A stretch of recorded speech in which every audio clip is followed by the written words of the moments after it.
Ayun. Paano malaman kung ang kabuti ay pwedeng kainin at hindi pwedeng kainin? Ang kabuti, ito po yung tinatawag sa amin dito ay uong pare. Yan tawag sa amin. Yung ka lang sa inyo po mga kababayan kung anong tawag sa inyo. Makikita nyo ano siya, medyo mangitim-gitim siya sa gawing itaas. Yun po yung tinatawag namin uong pare. Nakukuha sa may mga kawakawayan sa mga silong ng puno. Yung nakukuha naman po sa punso, yun po yung uong punso, ang tawag nila. Kabuting punso. Yun po yung kulay puti. Tapos yung kabuti na sa saging, tapos yung kabuti sa sa kahoy, no? Yan yung mga ibang nakakain. Tapos yung iba cultured mushroom.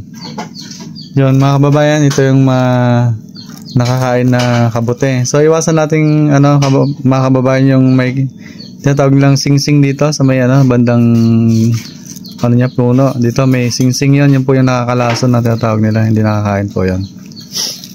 So yan mga kababayan, sa mga nakakain ng kabuti, shoutout sa inyo. At syempre shoutout natin ang buong team Daddy Frankie at ang Shipa Philippines. Ayun.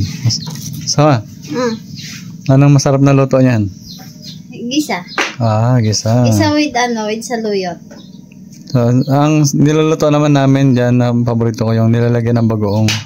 Bagoong? Tapos mo lang siya sa parang steam lang siya. Sa ganyan sa uling. Si nanay marunong magluto. Si nanay yung magluluto nito, kay si nanay mas masarap magluto nito.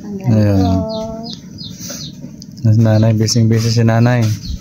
Siya yung nagluto. So may ito mga kababayan, nakuha namin dyan sa may Sana marami pang makuha mamaya. Nagpakuha tayo, no? So maraming salamat mga kababayan. Please like and share. Yun pala, ampalaya, no? Yung daw ng ampalaya. Yan si nanay, daw ng ampalaya daw masarap. Ayan mga kababayan, sa mga kumakain ng kabuti, shoutout sa inyong lahat, no? Maraming salamat, masarap to. So sa mga Chinese food, mahal to, no? Ayan, mushroom. Oyster mushroom. Yun, maraming salamat po mga kababayan. Please like and share. Bye-bye. Mga kababayan, itong kabuti na to ay miracle daw to, sabi nila. Kasi magpapakita lang daw ito sa taong karapat-dapat. Kapag nagpakita sa iyo, swerte mo daw. Kaya tinatawag siyang miracle kabuti. Ito yung miracle kabuti mga kababayan. So, nagpapakita ito sa mga karapat-dapat niyang pagbibigyan.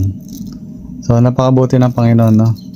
So sa mga sobra-sobra, siguro talaga kung para sa'yo talaga, makikita mo tong kabuti, no?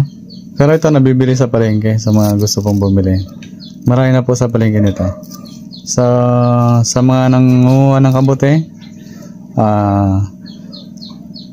napakasipag nila, no? So maraming salamat. Yun po mga kabayan, nandito lang po ang munting update natin sa ating team Daddy Frankie. Nandito na ngayon, day off natin ngayon. Siyempre kasama ko ang aking asawa at kasalukuyang nagpapa-free charging po kami dito sa aming barangay. Sa aming sitio, kumbaga. Mamaya magkakanta na kami na aking asawa. Meng, up. Up, Meng, up. Meng.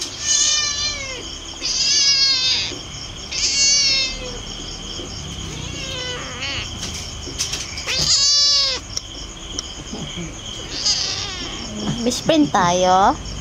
Aray ko, huwag mo ko kamutin. Subukan mo. Baby cow. Bigyan kita. Yan lang. Saka excited Gusto mo Meng! Baby cow, Meng! Hingi ikaw, paano hingi? Wow! Ulam! Yan,